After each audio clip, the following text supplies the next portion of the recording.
Fanspeak, where the plan runs deep. The team grind hard, don't eat, don't sleep. From best ball dreams to DFS streaks, they help you print money every single week. Fanspeak. No cap, no gimmicks, we breaking limits. NFL bets, yeah, we live this business. Meg Steve, that OG vision. Draft room killers on a lifelong mission. More stress to the Sunday spread. Fanspeak's that voice that's inside your head. Best ball, DFS, NFL bets. They built it brick by brick, no regrets.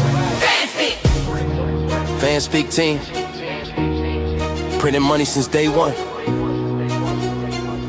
Fanspeak, forever. Welcome back to another NFL lunch break, best ball lunch break hour, talking ball, Steve-O speak. We're back. Nothing really to talk about today, so just gonna play it by ear, whatever we want to do. We see it, the NFL, right when they say, Max Crosby deal negated, AJ Brown trade off the table. We're thinking it's going to be kind of a quiet week. We had a big week of free agency last week, most of the big signings there. And then, Broncos and Dolphins say, hold my beer. Let's make a big deal. Let's Jaylen Waddle to the Broncos for the first rounder, some other picks. Honestly, I think the Dolphins get a good return for Jaylen Waddle. He's still relatively young, but he's a little pricey, and he has got a pretty extensive injury history. I think he's a good player, good receiver, but a bit capped. It's roughly the same return the years ago the Bills paid the Vikings for Stephon Diggs, and Diggs was, to me, a much better receiver in his prime. So I actually credit the Dolphins for getting good value here, even though it's 30th pick overall, still first rounder. Still, some other pick value in the, they're essentially swapping fourths, and the Dolphins pick up a third. So Denver moves up in the fourth round by like 20 spots, but for that trouble, the Dolphins pick up a third. That seems like a pretty good deal from the Dolphins standpoint. Who it's not a good deal for is a couple of things.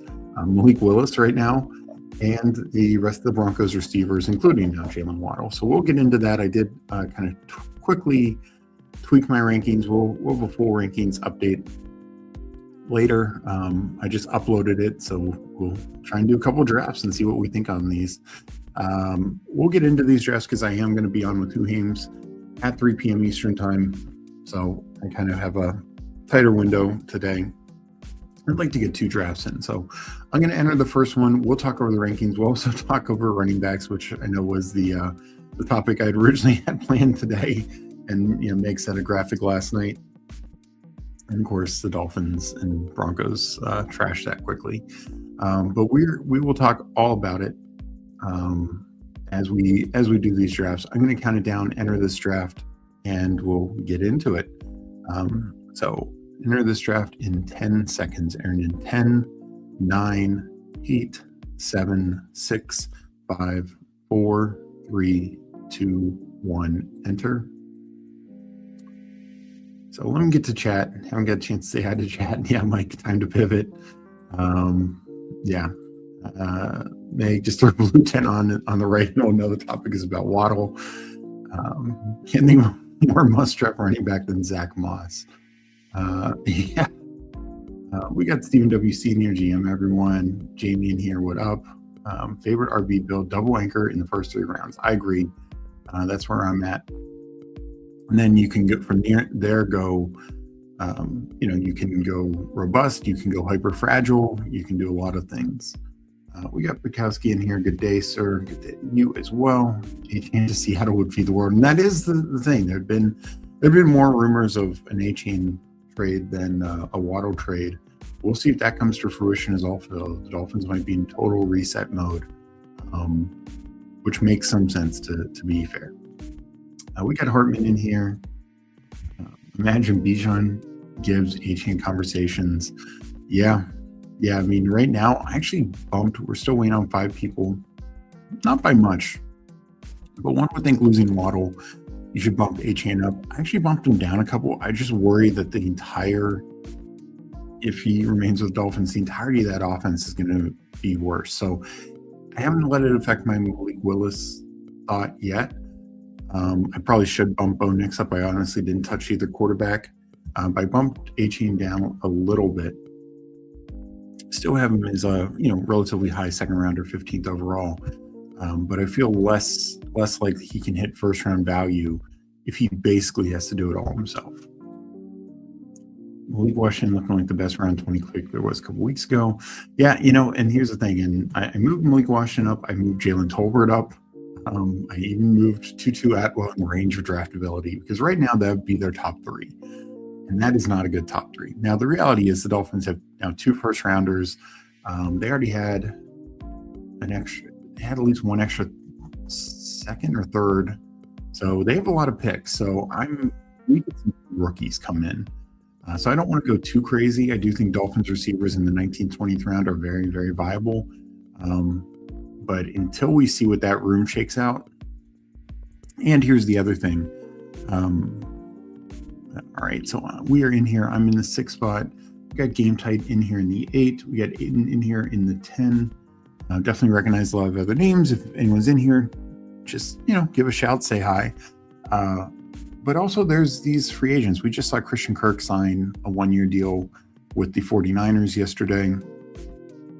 What if I don't know if they'd be interested in Debo, or Stephon Diggs. I just mentioned him. This is a guy who's already helped out 2 young quarterbacks, kind of grow in Josh Allen, and then of course Drake May last year. Maybe they give him a 1-year deal, incentive laden deal, and he comes in and just eats up targets. So Juwan Jennings, who comes from the 49ers system, that's what Bobby Sloak's from. That could make a lot of sense. So I would not be surprised the Waddle trade does, free up a little money for the Dolphins. Not that I think they're going to go make some, sign all these guys, but would not be surprised if they sign one of these type of free agents as well. Potential wide receiver first rounder at 30 could wind up being better than Waddle. Very, very true. Or they could use their 11th overall pick. If somehow Carnell Tate's still there, or Jordan Tyson, or Mekhi Lemon. They could use that pick at wide receiver now. And Malik Washington, wide receiver 1 season. Absolutely. We got Game Tight in here. Smashing the like. Appreciate that, Game Tight. And appreciate you jumping in, drafting as well. Loving this trade as a Dolphins fan. Nice. No, I think it's great. I actually think it's great for the Dolphins. It's not going to be a fun year next year, but I think you kind of knew that already. Let me go Jason here. I definitely think you knew that already.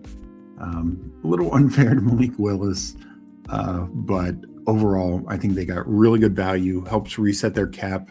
Already they're having to reset it because of the Tua debacle and some of the other, bad signings and trades they've made of late. Let's reset this team. And I know Dolphins fans probably hate it, and maybe you can comment on this, Game Type, but if you get a big deal for Achane, I would do it, because running backs just generally don't age as well outside of, the freaks like Derrick Henry and Christian McCaffrey. So it's if Seattle were to give up their first rounder and change for Achane, I think I'd consider doing it. This man in here with the dot, Achane to the Commanders. Yeah, you and I have talked about this before. If Washington wants to give their first next year or some package of picks, I could see it. Yeah, exactly where I'm at, Sus. That's why, until we know, and the draft stuff we won't know until actual draft day, but I'm only going to sprinkle in these Dolphins receivers. I'm not going to try and get 40% Malik Washington, because he could just be so buried by the time we get to, post-draft. Now if they go out and sign like a Debo or a Diggs or Juwan, I'll react to those moves for sure. I first read today that 3 teams were looking at Joe Mixon, Chiefs, Broncos, and a team I don't remember. What's your take? Thanks for your content. Good to see you, Tim. Appreciate that. Let me make this pick and then I'll comment on that. My first take is I'm not surprised, maybe a little surprised with the Broncos, but Joe Mixon has had a very good NFL career up until the injury last year. He was coming off a really good year with the Texans. for the Chiefs, it would stylistically make a lot of sense to pair Joe Mixon with Kenneth Walker. Broncos a little less so with their Dobbins investment and, of course, RJ Harvey investment. Could they use another running back, more insurance there? Sure, but I don't know if Joe Mixon's the way I'd go, given his injury concerns. I'll go neighbors here. Let's go wide receiver start. But yeah, I could see teams kicking the tires on Joe Mixon. It's, honestly very similar to what we saw with a guy like Dobbins last year, and that was after the draft, where teams said, okay, let's give it a look. Billing, and I wouldn't be surprised if that what it ends up being with Mixon, just give him more time to get fully healthy. Texans couldn't even say if he had surgery. It was a very weird situation. But come May, June, someone like Dobbins and Nick Chubb signed last year. I could absolutely see some team taking a shot on him. Now, will there be a fantasy role included with that? I think it just fully depends on the team, fully depends on his health. I won't be drafting him right now unless we get a signing tomorrow sort of thing, and then maybe I could slot it in somewhat appropriately. But I'm not going to draft him until he's on a team, basically.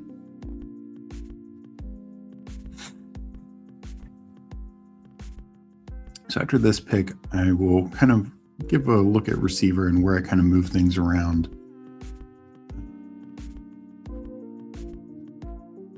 So Olave goes. I'm not a huge fan of this range. Let me pull up Kyron, where for me it's a value. But I just prefer better offense than these other situations. So wide receiver wise, because I do think this is where the biggest impact is, of course.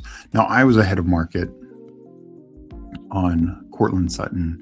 So my initial rank was essentially move him to his current ADP. I will probably move him back further. Not too much, just because to me, Sutton, what I'd said about the Broncos ahead of time, like this entire drafting season so far, is the Broncos were Sutton as your number one wide receiver, touchdown maker. And then they were essentially a rotation of three guys for two roles. And there was enough quality in the offense, enough volume, that they were actually a good best ball trio, because you knew each one could hit your lineup multiple times, maybe have a 20-point spike week or more. But they're never in managed leagues. You were never going to play a Broncos receiver. You never want to be in a managed league deciding, do I play Troy Franklin or Pat Bryant? Best ball, it's fine because you just take the best points. Now all those guys get hit. I do think Sutton's ceiling gets hit, but this is a guy who's been fairly consistent. Missed a couple games in 2023, but still 10 touchdowns, 770 yards, 1,008, 1,007. Super consistent. His targets might go down slightly, but he should be well over 100, should be well in the mix for 7 to 10 touchdowns. So I think he's still a reasonable quality receiver. Probably, last year I think he finished as wide receiver 15 or 16. This year it's probably going to be more like wide receiver 20. Do I take the Bucky? No, I think I'll go Loveland here. Take an early tight end. So I think he's looking his upside case is more like wide receiver 20, maybe 25 at worst. That's still a very good receiver. That's a wide receiver 2 range, or high end wide receiver 3. And where he's currently going, that would make sense. He's currently going as wide receiver 34. So already I think there is some surplus value. Like I said, I might move him down to around the 70-ish range. Maybe I do have Alec Pierce ranked higher than him. So I definitely like that now. Maybe I move Brian Thomas above him. Maybe, the rookie. I'd move Marv down because I don't love what they're doing at quarterback. Ricky is in a mixed bag now, but I still think fine. So I think he's in this range, right? Like Ricky Pearsall, Marvin Harrison, I'm ahead on Michael Pittman, but Jacoby Myers, like, I think that's the range he's in. I think Waddle's the one who takes the bigger hit because he's never going to be a big touchdown guy. And what he would need is massive volume. Well, that massive volume probably is a lot less, A, because of Sutton, and B, because he's got guys behind him who are at least decent. Let's take Swift here. 0221. So for Waddle, I moved him down to not that far. Where did somebody already take Waddle?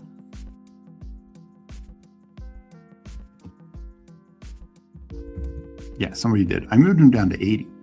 Like, to me, it was wrong that Sutton goes like, I've never understood why Waddle was going ahead of Sutton as is. Waddle, has not outscored Sutton since that ridiculous 2022 when legitimately everything went right for the Dolphins. And now to me, there's just almost zero chance that he's outscoring Sutton. And so I move Waddle down. I think he is, and I think you can make a case he's below like the Jacoby Myers and Michael Pittman's and even like some of these other guys like a Wandale or Worthy, Jordan Addison. What wide receiver 2 would you rather have, Jordan Addison, Jaylen Waddle? I think that's a very fair debate. After that, I bumped all the other Denver guys down. I was higher on Troy Franklin. I had Pat Bryant essentially around ADP and Mims higher than ADP, and I bumped all of them down.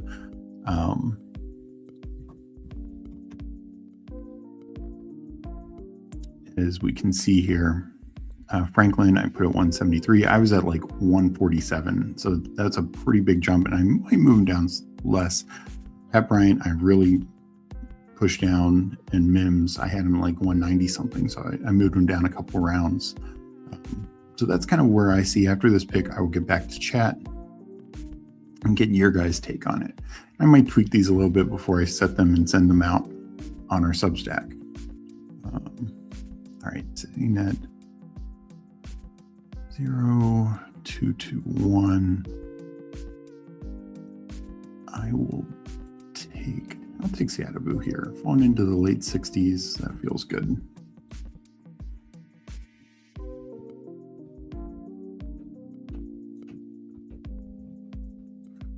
Let me catch up with chat. Dolphins and Ravens gain 2 of the top 3 wide receivers is horribly bad for their current draft spots. Somewhat agree. I mean, Dolphins could be, we saw this, let's be fair, we saw this with T-Mac last year. Top receiver goes to questionable quarterback. He had a good year, wasn't Malik Neighbors the year before, but he had a good year. So I think that's kind of what we're hoping for whoever we go to Miami. Baltimore can be a little bit more tougher because love the quarterback. Hopefully, Doyle has a good offense. But it's just how does he slot in compared to Zay and Mark Andrews? So, that's a little tougher because target competition will be a thing in Baltimore at least.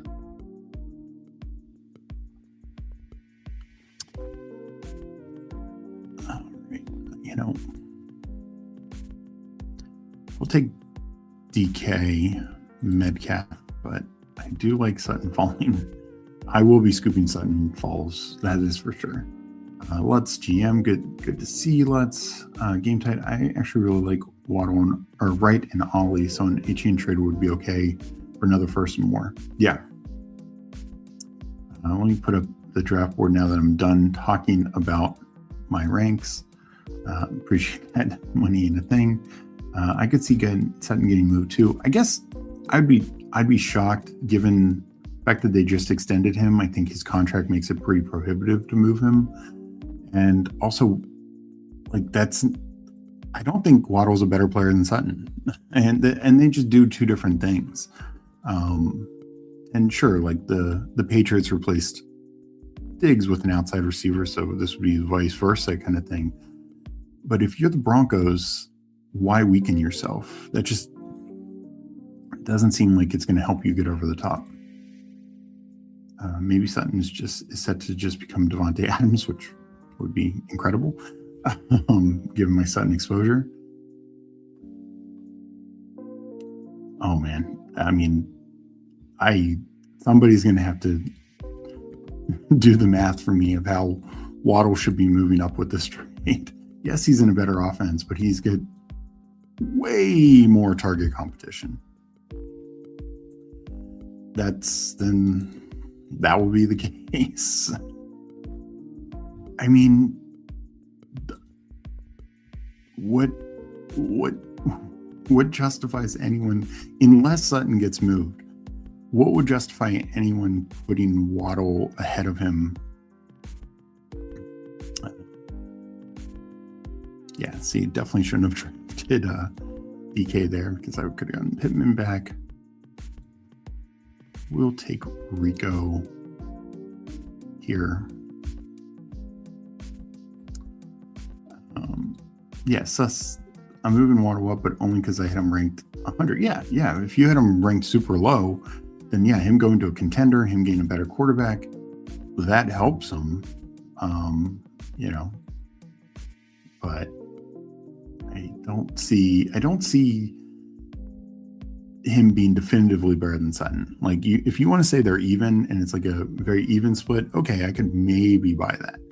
But to say definitively better seems like a big stretch. Another talented guy being underutilized. Good to see you, GAB. Well, it's a very, unless they, and I would not be shocked if we see like a Mims or maybe not Franklin, but I'd be shocked if all three of those receivers, like last year, they traded Vele for a fourth and change. All right, Pittman coming back. We'll just do that. Yeah, I should have taken. I'm so regretting not taking Sutton earlier, because I could have Bo Nix, which I love it for Bo Nix. Bo Nix, I probably will move up. I was ahead of market as is, and will continue to be so. But yeah, I Waddle in this draft.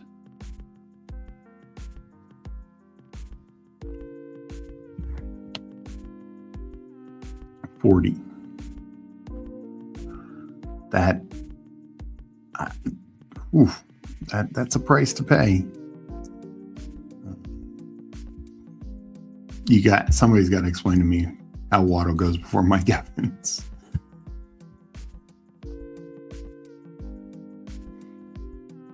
Crossface checking in. Appreciate Crossface. Yeah, I'm surprised how much they got in return. I mentioned the original Stephon Diggs trade.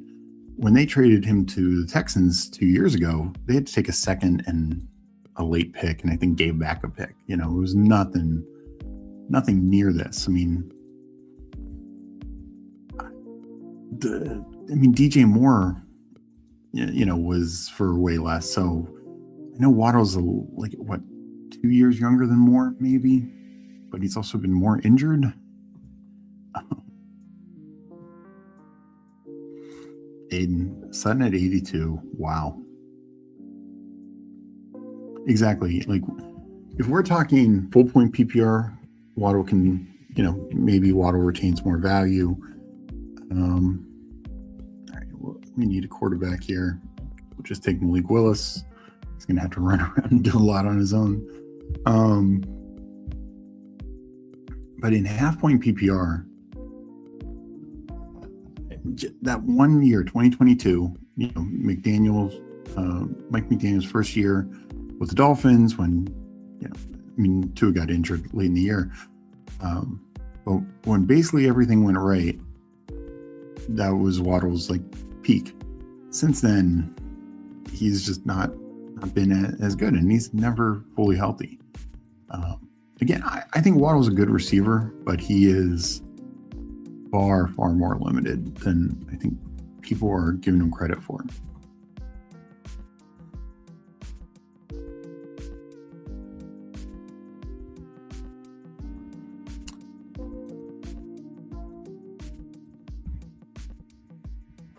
Hartman Waddle is more aura than Sutton. Well, there you go. That's the reason to take him.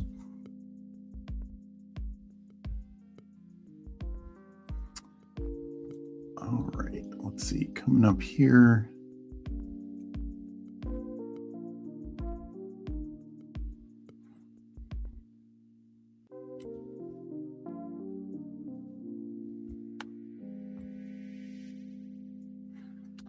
We need a second quarterback, so let's just take Darnold with the JSN. That makes sense. And if I can tack on Aaron Rodgers at the end with my huge Pittsburgh stack, we will do that. I mean, so Jaylen Waddle's 5 years in the league. His peak was at 2022, 8 touchdowns, 1,300 yards, 75 catches. He had 104 catches as a rookie, but that only translated to 1,000 yards, six touchdowns. He's hit 6 touchdowns that year and then this past year, which again, Tyreek missed most of the year. But his other years, 1,000 yards, 4 touchdowns, 744 yards, 2 touchdowns. Fine numbers, just not the upside that I think people are betting on here. It's almost like they got Waddle just to have wide receiver experience in the room. I mean, with a good play caller, we saw this with Mike McDaniel. I think Waddle and Sutton are a good combo because Sutton with their strengths are very, very different. Where even Waddle and Tyreek, part of Waddle's issue was Tyreek was just the better receiver at a lot of the similar skill sets. Them being different, I think, can be really good. And if Waddle can stay healthy with a good play caller, I think you can do a lot with them, and to balance each other out. It's just, I think he's the clear 2, is the way I look at it, and especially from a fantasy best ball standpoint where touchdowns matter. The chance that he racks up even the 8 touchdowns seems extreme. Like, he's probably in that 5 to 7 range, which is fine, but it's not top 3, 4 value generally. Has a running back been traded for a first-round pick since Trent Richardson, and that was with 3 more years of rookie contract? Got to be a day 2 pick compensation there. 1 second. Let's take Ferg.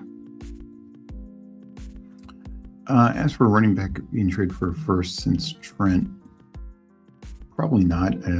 McCaffrey was first round value. It was a second, third, fourth, and a fifth. 49ers didn't have a first that year. So, had they, maybe it would have just been a first. But yeah, I can't think of another running back traded for a high rate. So, could it be Seattle's 30th pick, or 32nd pick? Yeah, but that it's with other teams it'd be later compensation.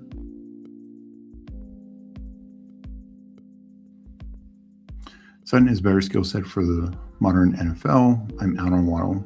Appreciate it. Slap it up. Yeah, I mean, I generally agree. I think, particularly with also a guy like Bo Nix, who doesn't have the biggest arm for the vertical shots that Waddle maybe gives you a little bit more. Sutton can really work that intermediate area, and the when we generally call deep passing anything about 20 yards, like 20 yards, Bo Nix can hit. 25 Bo Nix can hit. It's 40, 50, 60. It's those really deep bombs that he's going to struggle with.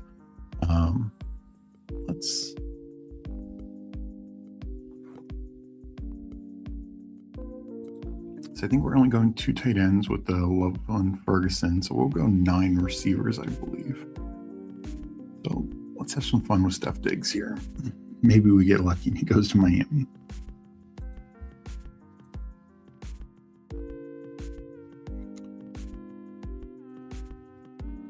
Broncos are now very deep at wide receiver. Bryant can play Sutton role for sure if he plays. Yeah. I mean, that's. I think it hurts. Of all, I think it hurts Mims the most, by far the most. But all three are probably going to get hurt. My guess is in 3 wide receiver sets. Franklin still, is out there. But it no doubt has to hurt all of them. And I do think it hurts, as I mentioned before, Sutton's upside. And Sutton will be using that oxygen mask every other play. Meg, of course, excited for my Pittsburgh stack. The JB, absolutely. I said that at the top. Like, I'm really surprised, like Mims or Franklin or Bryant, one of those 3 weren't part of the deal, the return. It would have made a lot of sense. You're currently losing the race to draft 3 quarterbacks the fastest. Yeah, I'm definitely behind here. Already 1, 2, 3, 4. No. Yeah, 4 teams with 3 quarterbacks.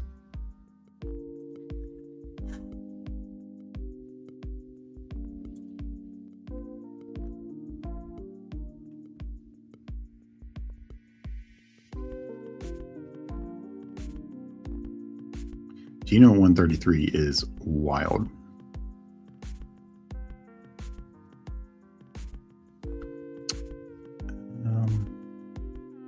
Does also really hurt this mid-range wide receivers. So let me take Kayshon Boutte here, because I kind of like taking both Franklin and Bryant there. Way more Franklin than Bryant, but kind of having shares of both. And I think right now they're just, Franklin, I'll probably move them down even a little bit more, maybe more in the 180 range.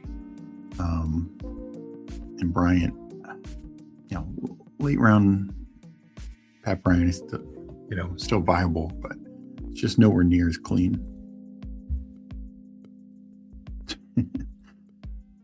Hollywood Brown. Wait, did somebody take him, or did the Dolphins sign him? Is there some news? Somebody let me know. I haven't really been checking Twitter. Somebody signed Hollywood Brown, or did somebody take Hollywood Brown? I'm guessing he got signed by the Dolphins. Unless I missed him going off the board here.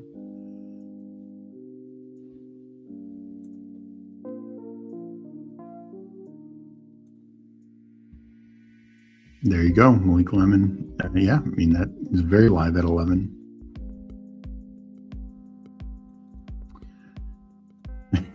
It's going to be crazy when on the clock. We will take. That was a Bannock pick.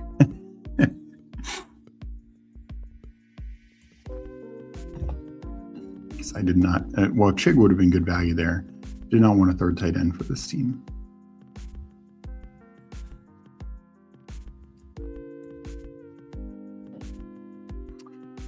Franklin Bryant and our shoulder and concussion protocol. Yeah, that is true. Hollywood is an Eagle. Okay, I mean, that would have been another one the Dolphins could have signed and had a big, potentially a big role. Well, maybe the Eagles are shoring up. I mean, they needed a 3rd receiver. There's no question. Thank you guys for letting me know. Appreciate that. You could be somewhat speculative that if AJ Brown gets traded, it opens the door. Not sure I would be taking a lot of Hollywood, but as a 20th round click, I don't think it would be terrible now that we actually have a landing spot and it's a pretty good offense. Historically, we haven't seen the 3rd wide receiver do much there. Maybe that changes with Sean Mannion's version. Again, not gonna take a lot of them, but thank you guys for letting me know.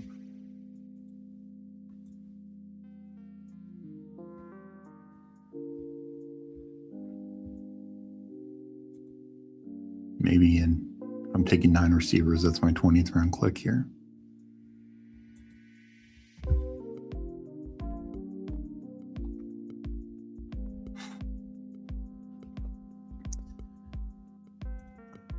Back on the board.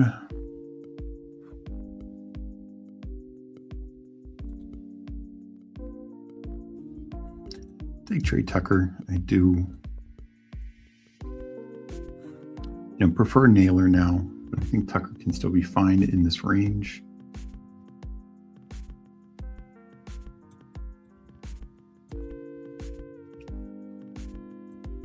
We'll see if Aaron Rodgers gets back to me.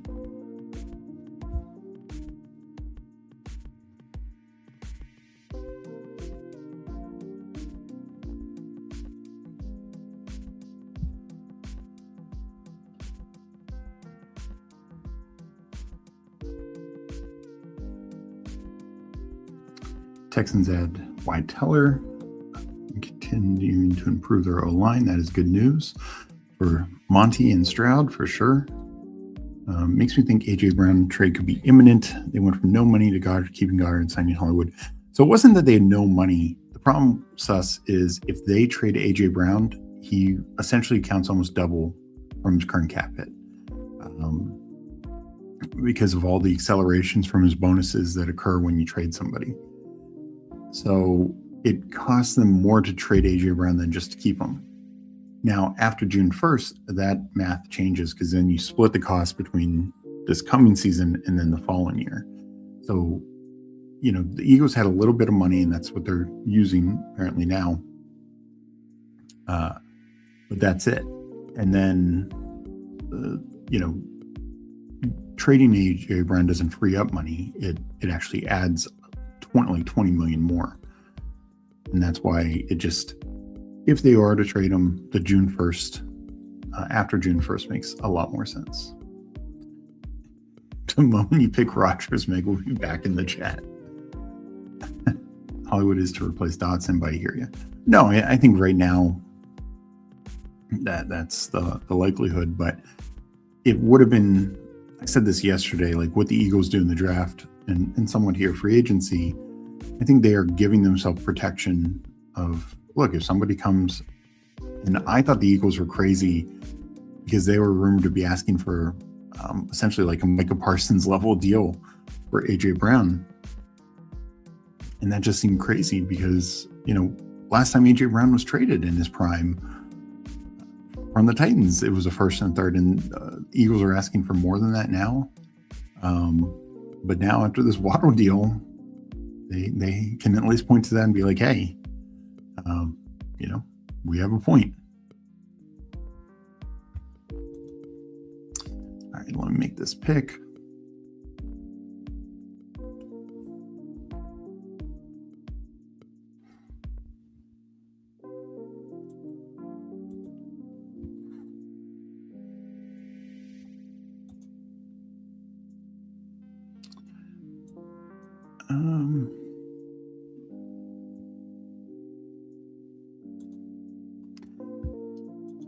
I already did Keyshawn Boutte, but I really believe that could very well change with an A.J. Brown trade or the draft, but probably one of Boutte or Kyle Williams takes a much bigger role this year. So let's take both shots at them.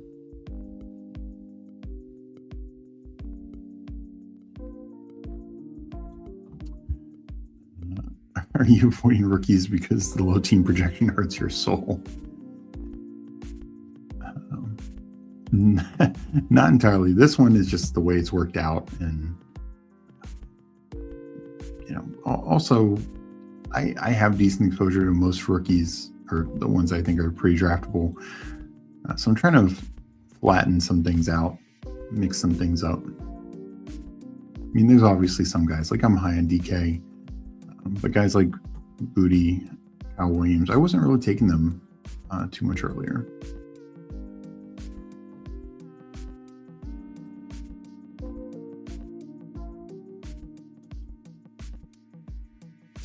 So running back or receiver.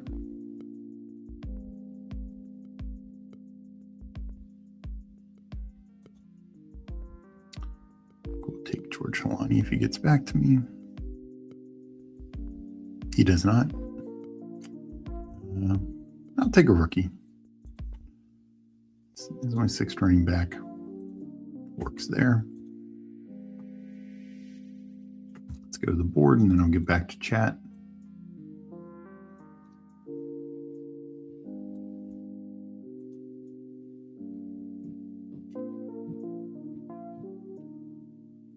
Yeah, so there are ways where maybe they could get Brown to agree to a contract beforehand, but then the new team would inherit more dead money, which then probably makes your return less. So I'm guessing if we see an A.J. Brown traded, it is post-June 1st. Will the Waddle trade cost make A.J. Brown unaffordable? Probably not. As much as there is some of that, the reality is every guy has their own value. I mean, take for an instance, three guys. We've seen 3 wide receivers traded this offseason, all fairly productive players: DJ Moore, Michael Pittman, and Jaylen Waddle. They've gotten 3 vastly different prices. DJ Moore for, honestly, a second and then a pick swap, so it kind of makes it more like an early 3rd round value. Michael Pittman, literally a late 6th for early to mid 7th. I think it's less than 20 spots. It might be, or maybe it's less than 25 spots of draft positioning for Michael Pittman, who, it's not like Michael Pittman's super old. It's not like he's been bad. And then finally Jaylen Waddle for a first plus, late first, but a first plus. So it's kind of wild because they're all, if you ranked every receiver in the league, all 3 of those would be in the same category. All were in the similar money range, and yet all 3, I think, got very vastly different values.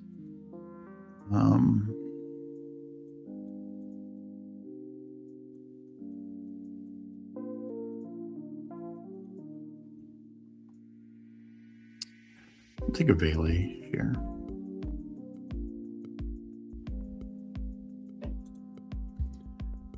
So, each trade is kind of its own thing. I mean, I know people, Raiders were pointing to, of course, the Michael Parsons trade when they were trying to make their Max Crosby's trade, and you can try that and say this is how we value the player. But the Colts were desperate to free up cap space, so the Steelers got Michael Pittman for as basically as nothing as it gets, and DJ Moore coming off his worst career year, and Bears had a surplus, so the Bills paid more. But now in comparison to Jaylen Waddle, they paid considerably less. And I get somebody could say Waddle's a better receiver than DJ Moore, sure, but I don't think it's a vast difference, is how I'd point to it.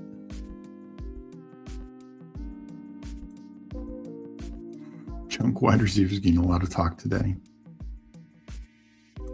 It's the Olympics. Yeah. I was just thinking there are 3 49ers receivers out there: Jennings, Ayuk, and Debo. Yeah. And this is a great point. Bobby Slow coming from the 49ers. I mentioned it with Jennings. Ayuk technically hasn't gotten cut yet. That should happen at some point. But Bobby Slow is going to be familiar with Debo, all 3 of them. So maybe one of those come in. So, at first I kind of shied away from Debo, just thinking he would kind of look for a contender. But Dolphins might just give him, free up the money a little bit and say, we need a veteran to come in here.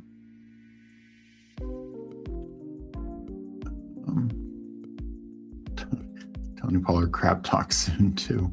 Yeah, I've seen Jeremiah Love visiting with, I think, the Titans and the Giants, and I think Washington's very live also. I think those are probably the 3 teams that are going to take Jeremiah Love.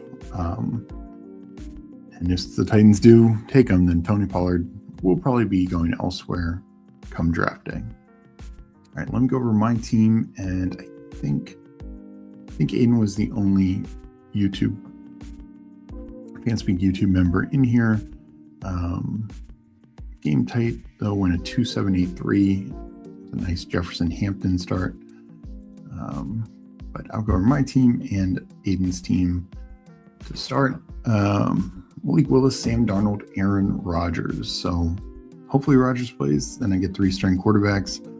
Malik Willis, you're gonna have to do a lot yourself. Kyron Swift, Cam SKATTEBO, hopefully no Jeremiah Love to New York, Enrico Dowdle. I think that's 4 strong running backs. Kind of a panic pick with Waddle, but I think relatively fine. And then Claiborne, I doubt he cracks day 2, but I think a 4th rounder, guy with some burst, some speed. Maybe he gets a solid role as a rookie. Receivers, went double anchor and then kind of waited. JSN and Malik tacked on the Steelers duo of Metcalf and Pittman. I think both at solid values. Steph Diggs, we'll see where he lands. Did the New England double. Ideally, between the two. And this is the other thing, especially when you're taking 2 guys this late. The idea is one of them's hitting your lineup, not every week, but to spend 163 and 211, I get 6 games, 8 games, 10 games. 10 games is probably like the epitome of these two. That's incredible. But even 6 games, like how many other picks in the 211 can you get more than 1 game hitting your lineup? Trey Tucker, I think, is fine, and then Bailey. Saints probably add something, but will probably end up being in their top 3. Only won 2 tight ends with Loveland and Ferguson. That to me is a lot of investment. Could I have tacked on somebody else? Sure, but it wasn't a priority. Minshew in here with 3-6-8-3. Lamar, Cam Ward, Kirk Cousins. Have to see if Kirk Cousins can find a dance partner at the end. I still think it's possible in like Arizona, maybe Cleveland, maybe even it's like Raiders for the first half of the year. Running back, he went anchor with Saquon Barkley, came back with David Montgomery, who I think, as he mentioned, they just added offensive line. That's really positive to see. Jadarian Price, Jonathan Brooks, Tajay Spears, and Brian Robinson Jr. I think 2 guys who you feel really confident about the roles. Jadarian Price should be a 2nd rounder, should get a pretty decent spot. Jonathan Brooks, speculative, but former 2nd rounder himself. That can shape up to be a pretty fun running back room. Receiver wise, he went heavy early, and this big core here, which looks strong and good. Lamb, AJ Brown, Zay Flowers, and Courtland Sutton. I think that's a value. Jordan Addison, another guy I'm going to start moving up a little bit more with Kyler. I mentioned this yesterday. Addison's ability to get vertical with Kyler, that can match up pretty well. I don't think he's going to be the most consistent receiver with Murray, but I see some spike weeks for sure. Juwan Jennings, then Malik Washington, and Manor. And then tight end room, this is very strong. I know this is kind of what you like to do a lot. 1 in the middle, 1, in the like 140s, 150s, and then 1 late, and 3 ones. Laporta, Andrews, and Freiermuth should be all able to hit or exceed value at those prices. So I like that. I like how that build came together. All right, let me hit up chat, and then we will get into another draft. Appreciate that, Aiden. Love how your team shaped out. Yeah, it ended up working out pretty well. Still like Willis, though, coming from Tyrod. No, I like Willis too. It's just now there's no tight end to stack. I mean, you can take Greg Dulcich in the 20th round also.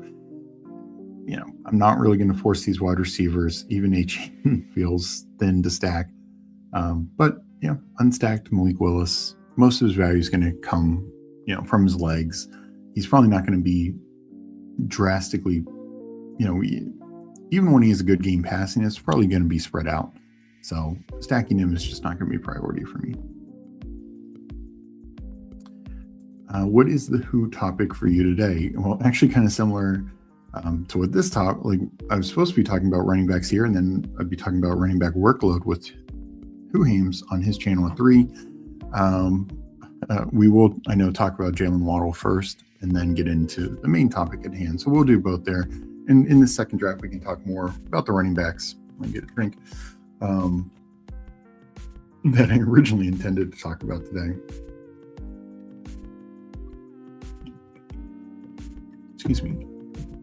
So let's get into another draft, and we will, can still talk about anything, but focus a little bit more on the running back position. All right.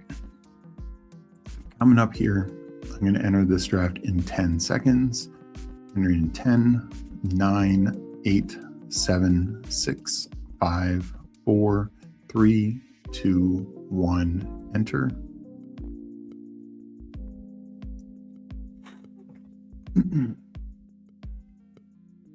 So waiting on 5, if anyone wants to jump in. So, in terms of the must draft running backs or, top backs to draft, I talked about this a little yesterday, and you kind of saw it in my decision making here. Like Bucky falling, even in the 140s, I'm not in love with Bucky there. Well, I'd probably take him some there. Yes, I want some shares, but I worry about his situation. So I'm really going to try and focus on as many backs with lead projectable roles. Am I going to mix in some of the Travion Hendersons, the RJ Harveys, the later back situations that like I was in a drafters draft last night. I'm very anti JCM, but he fell 15 spots, so I took him. And kind of like some of these other guys, like Jaylen Warren, I've not been high on. He's in some drafts now falls behind Rico. I think that is the right call. I don't want zero Jaylen Warren. I just don't want to be taking him at 70 when, I think he's going to be tough to pay off that price. So let's see. In here, I'm in third spot.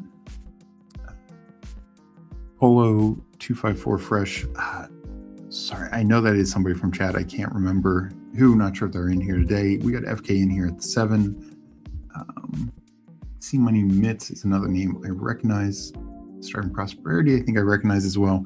If you're in here, say hi. Appreciate that. Good luck to everyone in this draft.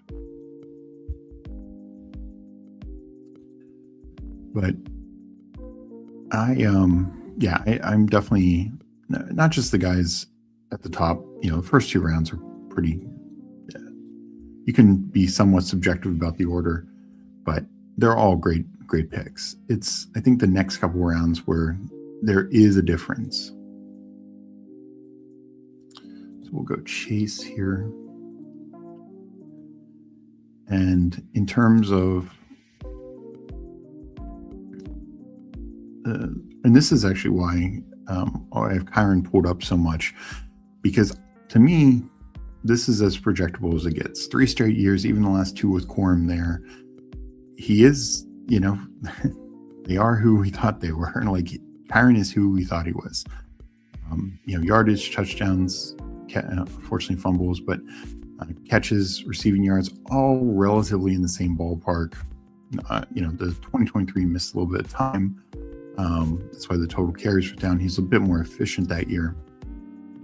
But even these last 2 years with Quorum, 245, 255 points, like Quorum is not scaring me. I think Quorum is fine where he goes as well. But Kyron is much more projectable volume than some of these other guys. I really like where ETN's at now. I think Josh Jacobs is fine. This is why Bucky and Brees I'm just lower on. Just because to me, like then these next guys who I'm much higher on DeAndre Swift, but Devontae and DeAndre Swift being on good offenses in pretty clear 1A roles, like, and right now there's not even truly 1B for Javonte. Just feel better than like Bucky and Brees's situations. Even Dave Montgomery, Texans have completely reshaped their offensive line. I assume they're going to continue to do more in the draft. We'll see what the final product is. It could end up being really bad. It's not like they're out there getting, all pros coming in, but they are getting upgrades. And I think Montgomery is just, we saw this with 2 years ago with Joe Mixon with a bad offensive line, was like a top 6, top 7 running back. maybe slightly less, like points per game. Like he missed 3 games, so his total points were a little less, but points per game, I'm pretty sure it's like top 6, top 7. So I think there's just a path for a guy like Montgomery to really exceed value. And that's the other thing I'm looking for. I'm looking for guys who exceed value. I think SKATTEBO is a tough situation. If they don't draft Jeremiah Love, I think he easily exceeds value. If they do, then he's a bad pick. Judkins, I'm not worried about them drafting anyone, but boy, that offense could just be horrendously bad this year. So that's my concern with him, but not a big one. I want a share of him. I just think he's more likely to hit value than exceed value. Nothing wrong with having some singles in your lineup, like singles and doubles matter too. Of course, we want those home runs, we want those grand slams, but having just some solid consistency, guys who meet value for your lineup, that goes a long way as well. Don't take a lot of Trey McBride, but he falls here. It's one of the lowest I've seen him.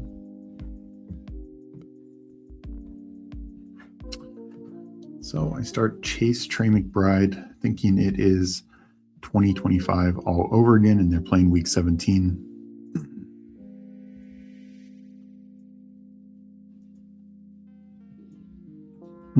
We love the Chase Brown as well.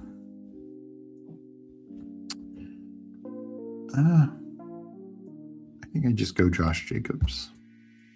I like ETN, but slightly into Jacobs, so 0-1-1-1. Definitely unique. I rarely take tight end this early, so this is back-to-back drafts where I'm taking tight end on the early side. And, going to mix it up. How are you feeling about Rico and Warren? I think Rico should flip Warren.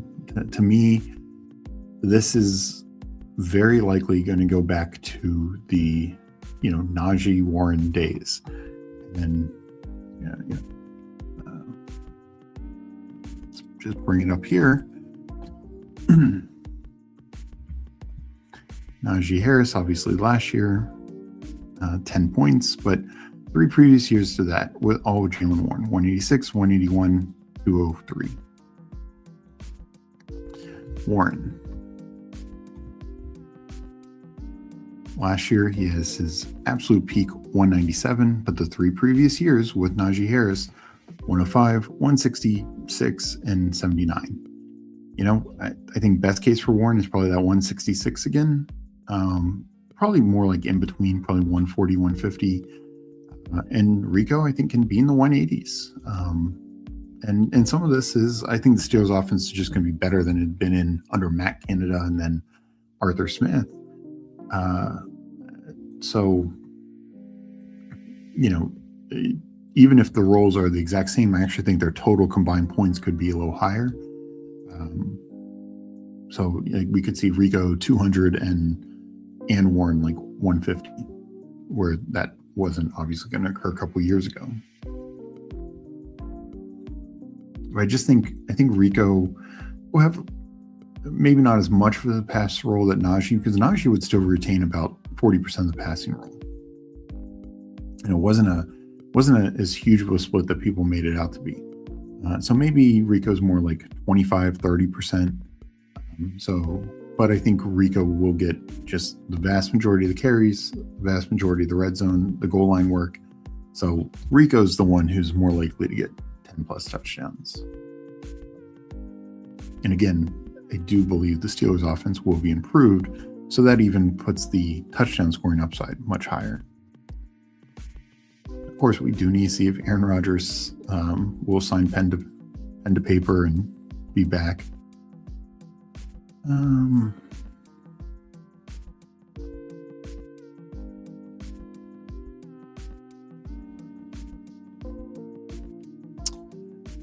We will go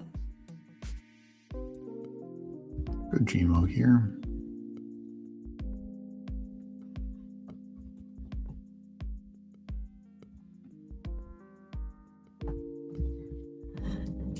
Make this next pick.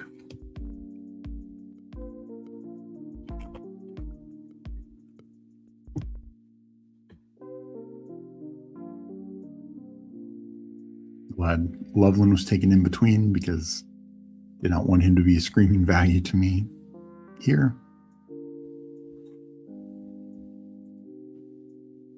I was hoping for Evans, but I will very much settle with Devontae Adams.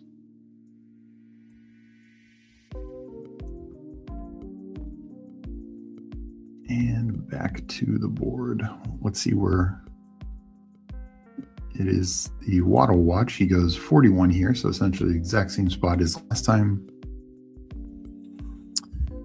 That is going to be, it's going to be very tough. I'm going to need him to fall past that pretty much to have any Waddle. Hoping his market settles, you know, I know it's not going to settle to where I have him ranked, but I hope it settles to like mid 50s at least, so maybe I can take a little bit of them.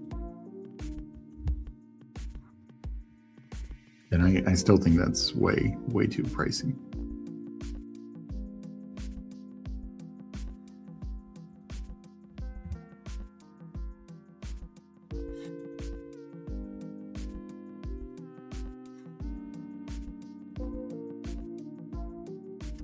But it is interesting, top of the Waddle news, we have gotten a couple free agent wide receiver signs the last 2 days. Christian Kirk and now Hollywood Brown. Talked about this a little in our Discord. If you haven't checked it out yet, we have a free Discord. The link is in the description below. And also, I've been so focused on the trade, I haven't even said, like this episode. Appreciate everyone for being here. Like this episode, that helps us quite a bit. Subscribe if you're not already subscribed. We appreciate all the support. And of course, you can always sign up to become a YouTube member to, again, help us keep this channel going and growing. But in Discord, I mentioned, I actually like the Christian Kirk signing for the 49ers. I think he slots into their primary slot, letting Ricky play a lot more the Z, Mike the X. And I think that's a fun trio between the three. Now 49ers FK, we're going back and forth a little bit. 49ers historically have not been a high 11 personnel team. Could that change slightly with the Kittle injury and just maybe better receiver personnel? This is the best receiver personnel they've had in a couple of years due to, injuries and a weird holdout last year, essentially. I could see them maybe being slightly more 11 personnel, but one thing to note is when they were in 11 personnel, it was a pass. They were 5th highest in the league in pass rate out of 11 personnel last year. So I would kind of expect the same there.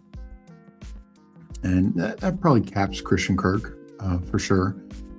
But I think as a 19th, 20th round pick, 18th even, there's some solid floor value.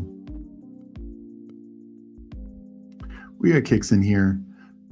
Appreciate that. All right.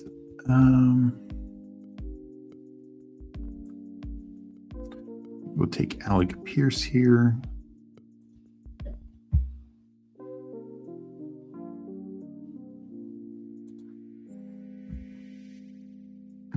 Running backs got pretty thin.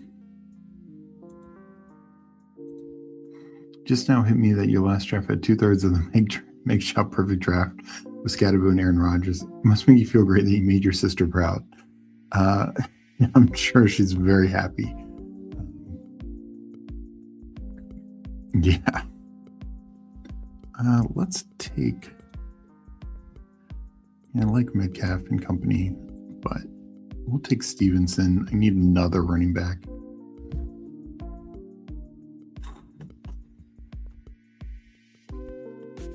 So we will go there and get back to the board.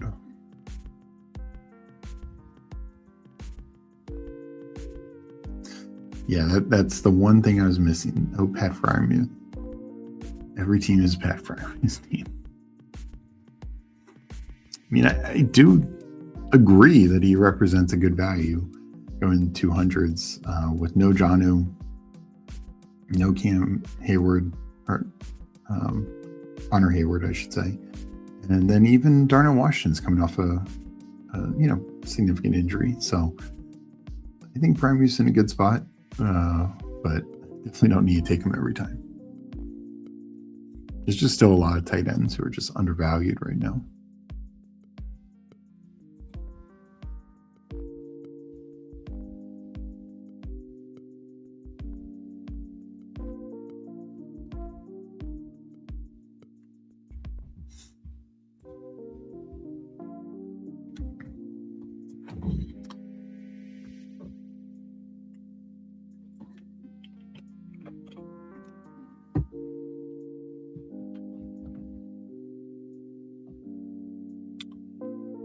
So there goes Jaylen Warren. Again, right behind Dowdle. I think that's right. I think there probably should be a bigger gap between the two. But I think this is a fair range for Dowdle. I think Warren, I have him listed like early 100. I think late 90s, early 100s. So about a round and a half lower than where he's still going. Got best ball on calling here. Got your like while F off till I go home. Appreciate that. Good luck at the rest of work.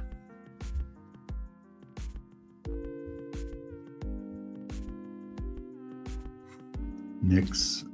I do, like I said, I was ahead on Knicks, and now I think the unquestionable thing is his weapons are pretty good now. I feel really good about Knicks. I want to get more and more of him. Even up to 89, I think that's a fair price for a guy like Knicks.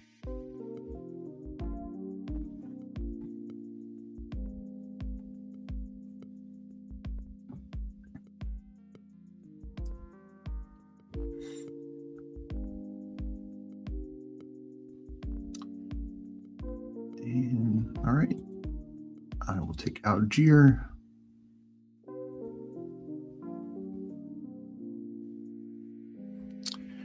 With this next pick, I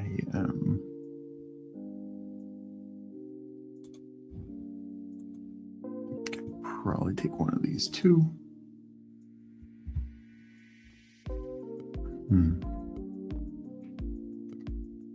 More Stafford than Goff.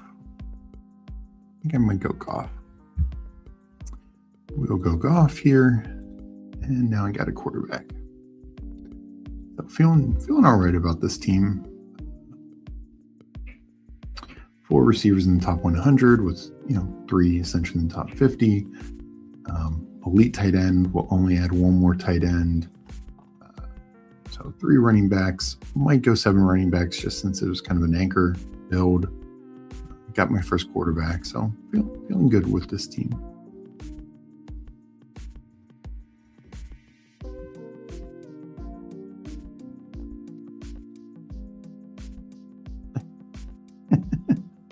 What's more painful to you, jumping 30 feet into a pool of cacti or drafting Jaylen Waddle at the 3-4 turn?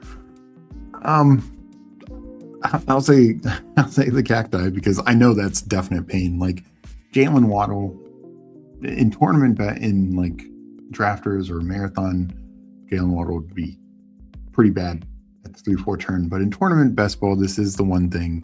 Sometimes you can get bailed out with a guy just hitting at the right time. And you get your 3-4 turn Jaylen Waddle team through to the playoffs, and then he has like a great playoff run and pays off for you. So at least there's a chance of a positive outcome with the Jaylen Waddle pick. Jumping into a pool of cacti, probably no chance of a positive outcome.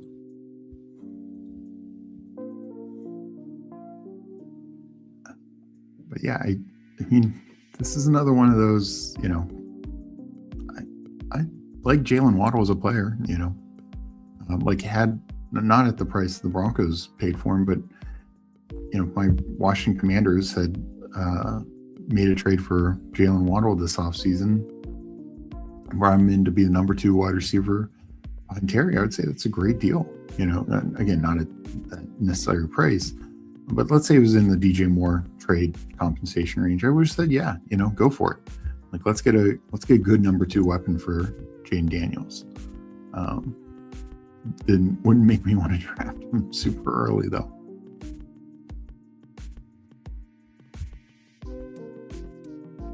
This is basically that's how it bails you out case. And now Pitt's actually had a pretty decent year. Of course, tight end's also a different animal because this year so many guys got hurt, etc. That so much of the top tier tight end, and again, why McBride was so far above the rest of everyone else, because everyone else got injured or their quarterback got injured. His quarterback got injured, but turned into an upgrade because they threw the ball more.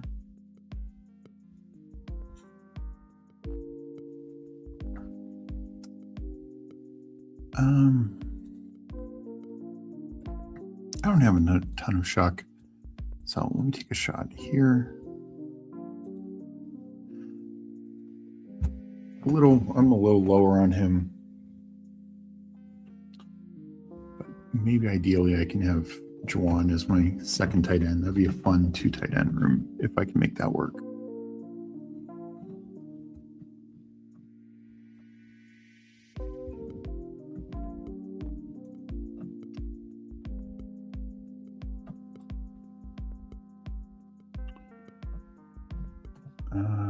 Let's see here.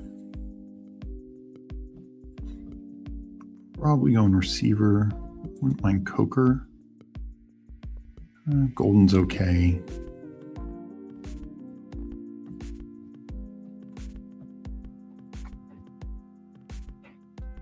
Yeah, let's get Coker.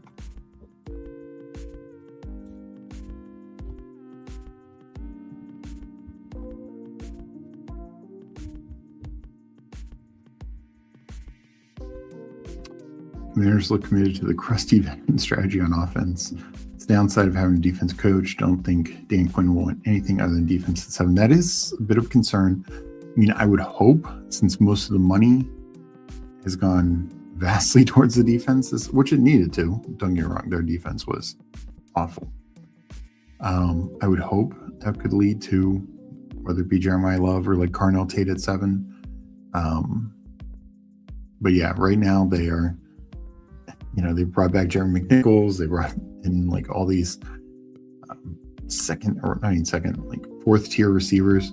Right now, it feels like Washington is 1 in Terry McLaurin and 5 fours. In Traylon Burks, De'Ami Brown, Luke McCaffrey, Jalen Lane, and Van Jefferson. Like, sure, they can be the 4th receiver on the team, maybe even 5th. So yeah, not a great feeling about that wide receiver room right now. And honestly, this is the other thing. Like, if Waddle had gone to Washington, not that I'd put him at the 3-4 turn, but I could see pulling him up more. Not that he should go above Terry, but it's just so wide open. Where in Denver, like any one of Denver's receivers behind now Waddle would be Washington's number 2. Are they a deserving number 2? Like if Marvin Mims was in Washington? No.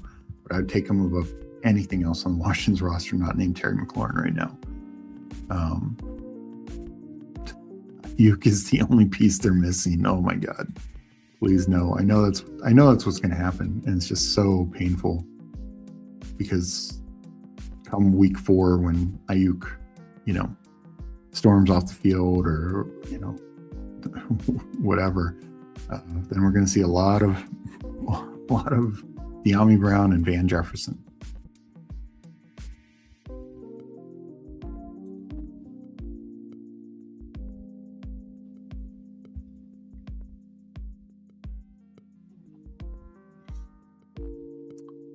All right, coming up here, Bryce Young go. Daniel Jones just went. Okay, Bryce Young's still there. So hopefully I can get Bryce with Coker.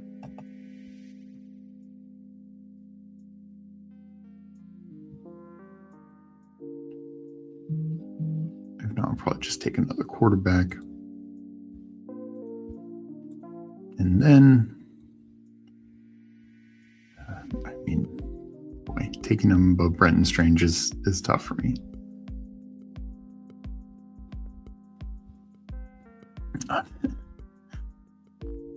I don't think I'd be able to push him back, though. So we'll go with the stack. I mean, I have no idea why Brenton Strange is going so late. At least people can point to age for Kelsey and Andrews, but what possible reason is Brenton Strange going this late?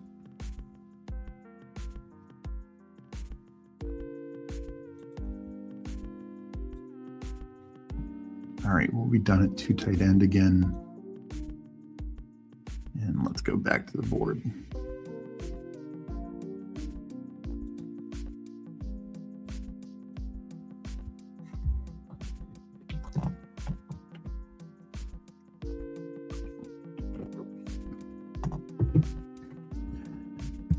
So we've already kind of passed it, but this is the other area where you do want to attack more at the running back position. Quorum, now that he's fallen into the hundreds, Monongai's fallen a little bit as well, but like Quorum, Gainwell, Dobbins, Mason a little bit, but these guys who look like a high floor, not massive ceiling, but I do feel can pay off this price pretty well. Dobbins probably most of the names I mentioned. But these running backs, and Jadarian Price and Coleman to a lesser extent, the rookies are definitely still in play, is they can exceed value. But that's what I'm kind of looking for, is guys who can exceed value in this range. I do think it gets thinner and thinner as we go down. I worry about Sharps with the injury. The rookies are one thing. Mitchell, that just feels like a high price for Mitchell. I do think Aaron Jones is fine. JCM, I wish he was going like where Aaron Jones was going. Tracy, it's all kind of dependent on the Jeremiah Love thing.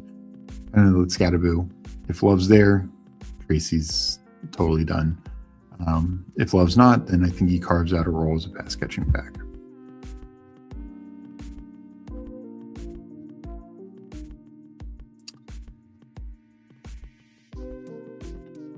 Brenton Strange has target competition like him in his talent, but spike weeks won't be as frequent unless there's few wide receiver injuries. I don't know. I mean, there's a lot of tight ends that we take with a lot of wide receiver competition. I mean, Colson Loveland, like things have gotten more cleared up with DJ Moore, but he dealt with 3 wide receivers last year, put up big numbers. I guess I just look at it like a really good offense, and we saw the connection last year. I get Hunter was out, but the other 3 wide receivers were all there.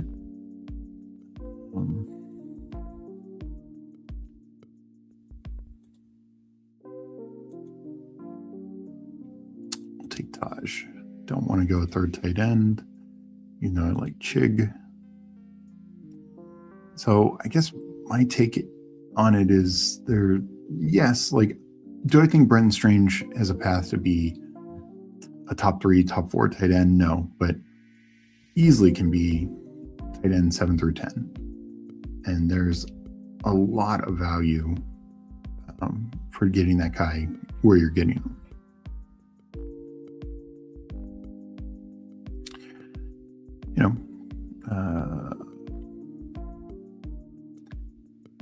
I think I definitely am going to take Mitchell here. Yeah.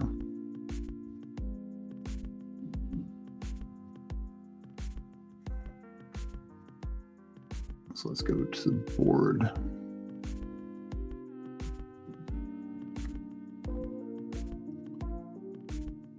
So just to me, what we saw down the stretch, and the other thing is losing ETN, there's not a good pass catching back on the Jacksonville right now. Tootin, it's not his game, never has been. It's definitely not Chris Rodriguez's game. And LaQuint Allen might end up being the best one, but he's very capped. So I just think could see Strange even taking a bigger jump this year. Since Washington was committed to having below average offense, that makes JD5 overvalued, right? That's where I'm at. I hate saying it, but I don't think you're entirely wrong. Like, I don't know why we've seen, let's check this draft.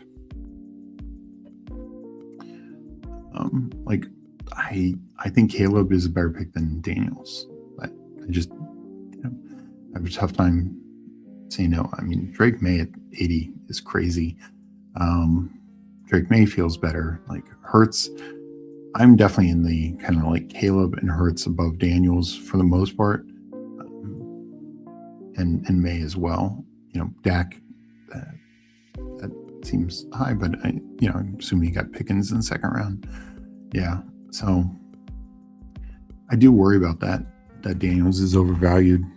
We're kind of taking him kind of his peak. Been smashing like every episode, no ads every 5 minutes like some of the best ball streamers do. Well, thank you, Common Sense. Curious. I will say when we do get up there, we will need to add ads at some point, but we will try and be more, considerate with how we approach ads. We know it's not fun, but we appreciate every way people support us, just by watching, commenting, liking, subscribing, all those things. So I can't promise there won't always not be ads, but for right now, it doesn't help us to have ads, so we don't have them. The ads need to be from Mama and Papa Shout. Appreciate you, Mike.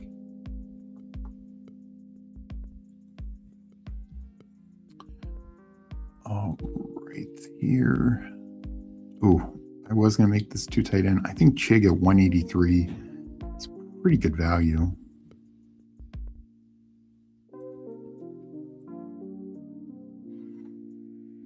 Nothing else is jumping off the page to me. Chig goes, so there goes that idea. I will take Katron.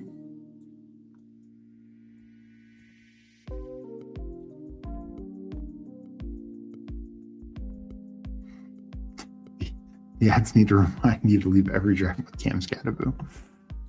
And no, I mean, I just wanted to warn you, if you're still watching, and I hope you're always still watching. I appreciate that. We do appreciate the support.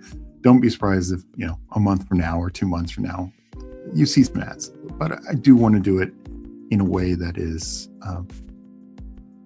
not harmful to our audience for sure. Let's take Flournoy. Just with so much uncertainty with some of these other situations, like movement, like Tennessee, like Denver, like Seattle. I think Flournoy, I'd be pretty shocked if he's not entering the season as the number 3 wide receiver on the team.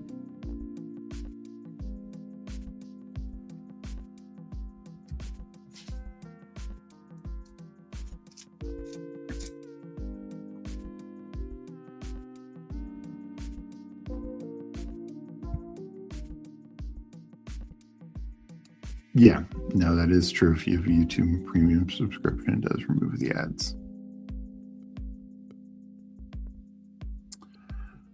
All right, so this team, let's go to the board here. I am sitting at 3572. Not sure if anyone else got in here outside of FK. He's at 2573. If anyone else is in here, let me know. With these last 3 picks, had I gotten the Chig to fall back to me, I would have taken him. I think I'll stop at 2. When I take an elite, one of the top 3, 4 tight ends, I just don't see much reason to take a 3rd tight end. Very high projection on this team. That's what we like to see. That is, we joke about it. Meg and I, my dad does enjoy best ball, but we get my mom, she'll do some. And it's all about the projected points, and she won't do it before the draft. Because she would hate seeing somebody with 0 points projected. That would not allow her to draft that player. But she'll tell us the team that she drafted, and we'll be like, why did you take this guy over so and so? And she'll be like, well, he had higher projected points.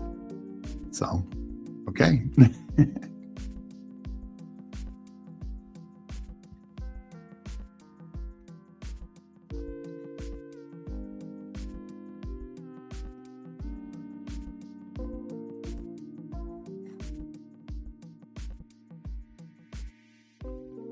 Ollie Gordon goes. I was going to consider that.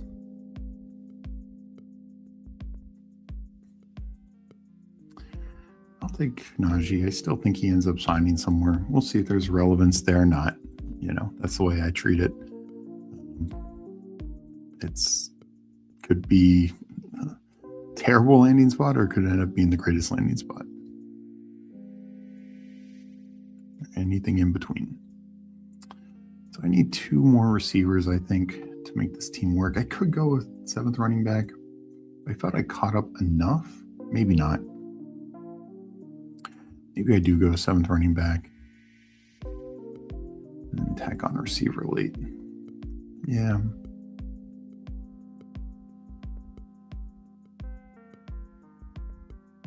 All right, yeah, we'll take Kalani here. Just have a little bit more depth. I definitely worry that, come the start of the, not even the start of the season, but right after the draft, George Kalani's role is very, very thin. But we'll take a few shots at it. All right, let's go to the board. And then afterwards, I'll review my FK's team. We'll talk a little bit. I do want to get out of here. Last couple times, I've gone right down to the wire for jumping on Who Hames, and do need to run to the bathroom, grab a drink. I like the Christian Kirk pick there, for sure.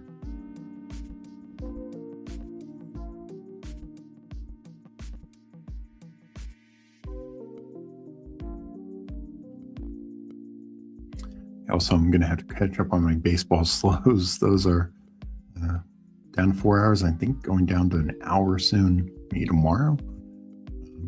If anyone knows, let me know in chat. I appreciate that. If I need to catch up on a bunch of those before I get on with 2 Hames, so I don't get timed out.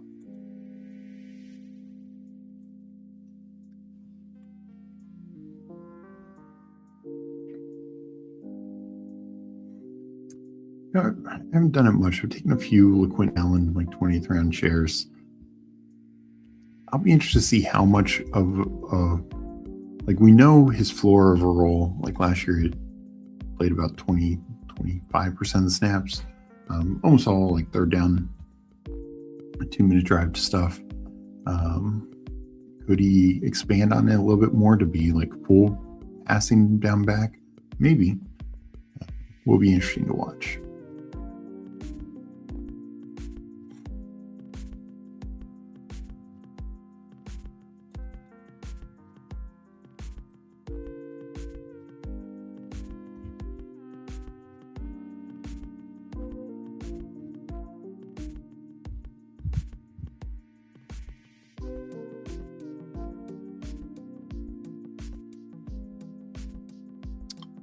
I got all 3 of my quarterbacks stacked up. Could take Vele again.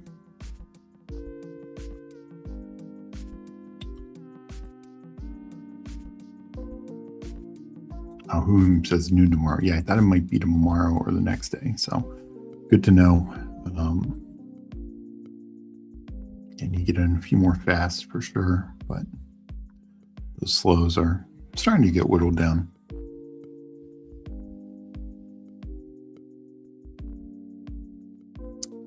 And let's make my last pick here. I'll do it. I'll pretend it's last couple of years, and take Jalen Tolbert. It's a little thin, but depending on what all they add, he could find himself into a role. My team ends 3-7-8-2. Goff, Shuck, Bryce Young. Goff's just slightly ahead of ADP. The others essentially right at ADP. Jacobs, Ramondre. So I feel really good about Ramondre. I know not everyone's in that department. Tyler Algier, I particularly like him at that ADP. And then waited, so he took 4 more. Taj Spears, kind of again another guy in the Jeremiah Love watch. Katron Allen, Najee Harris, George Kalani. You figure out all these, where these guys are after the draft. So maybe all of them are in terrible situations. Maybe one of them, maybe three of them. We'll have to see. So I took a little volume there, and I felt I was able to do that with this top 4 core of receivers: Jamar Chase, Jameson Williams, Devontae Adams, and Alec Pierce. That feels very strong. And in Coker, I think helps with the high floor play. Mitchell is kind of the opposite. Can be, maybe hit a spike week every now and then. Flournoy, probably back to the floor play, and that's likely what Tolbert is as well. But that's actually kind of what I need. Let my elites do the work, and everyone else just kind of fill in for buys, fill in if anyone needs to miss a game or two, and just help ensure I'm not taking like zeros or 3-point wide receiver weeks. And then Trey McBride, Juwan Johnson, very happy with the McBride fall, and then Juwan Johnson on top for a good, strong 2 tight end build. We got FK in here, 3683, Caleb, Jordan Love, Anthony Richardson. We saw Justin Fields trade yesterday. We could see Anthony Richardson on the move again soon as well. Kenneth Walker, DeAndre Swift, Tony Pollard, and Aaron Jones, Jonathan Brooks, and finally Trey Benson at 210. Though I mean that's where he should go. Kind of like what I did, like Anchor and another one you feel really good about, and then other guys just speculative on the roles. Aaron Jones, why I mentioned him earlier, with them retaining him, having Jordan Mason, it's probably going to be these 2 guys again. Could they add like a day 3 running back? Sure, but I think while originally I thought they were going to go 2nd or 3rd round RB, I think that's far, far less likely now with these 2 back in the fold. Jonathan Brooks, another one that could just be one of the best values out there, or it could be one of the worst ones if he gets injured. And if it's somewhere in between, then it's probably just, a fine pick. But I mix them in every now and then. It's just very, very risky. Love to get a few more reports than we've just gotten, like the one, like coaches are happy, think he looks great. It's like, okay. But I know most of those aren't going to come until after the draft. CeeDee Lamb, AJ Brown, Luther Burden, Parker Washington. So again, kind of similar to mine, 4 in the top. I was like top 70, 79, and 3 in the top 50, kind of what I did. Then 1 in the 120s, then 3 late swings with a rookie, Torrey Horton, and Trey Harris. I like how that wide receiver room turned out, especially with Caleb stacked and Tucker Kraft is stacked with Jordan Love. But no, I think that's a fine wide receiver room. I'm Myers over Parker Washington, so I don't get a lot of Parker Washington. I do need to start mixing it in more, and you got a little half round fall there, so that makes it always feel better. Tight end room, I noticed the Goddard during the draft. He should keep moving up, so I like that. And then TJ Hawkinson as well. That's a very strong tight end room. A lot of protection just in case Kraft comes back a little, a little slow. But overall, good, fun team. So let's get back to chat. Mike in here, get those pastimes and make sure to comment after my peeps. Appreciate that. Also, and I need to do this, Mike has in our Discord a bracket challenge. I still have yet to do mine. So join our Discord. There is a thing there for the bracket challenge. Enter it, and you'll have a chance to, whoever wins, we're going to do a draft together with either Meg or I. We'll say you pick. Should be fun. Richardson is probably 0, but I went like 3 to 4% in contests where he goes undrafted. No, I mean, I think that makes sense. And this is why early on, and I'm not really doing it now, but early on I took some Mariota, I took some a couple of these other guys who were always more likely to be backup quarterbacks, but if they ended up landing some sort of starting role, they're going to be 3% owned, and or not even, and then just have a potential big upside. And even Mariota, those 4 or 5 teams I'm going to have with Marcus Mariota, maybe it's 6. If something happens to Jayden, then those become super, super unique teams. Get the likes in. Appreciate that. So I'm going to get out of here in a minute. Don't think there's any other breaking news from the NFL, but who knows? Maybe we'll see another trade before the day is out. I want to thank everyone for being here. I will be back tomorrow at 1 again, doing this Best Ball lunch hour. I appreciate everyone for joining, liking this episode, supporting us every way you can, and drafting also. It's fun to draft with you guys, and just see how these ADP moves make. Today was absolutely a fun day with the Waddle news. We'll see what else.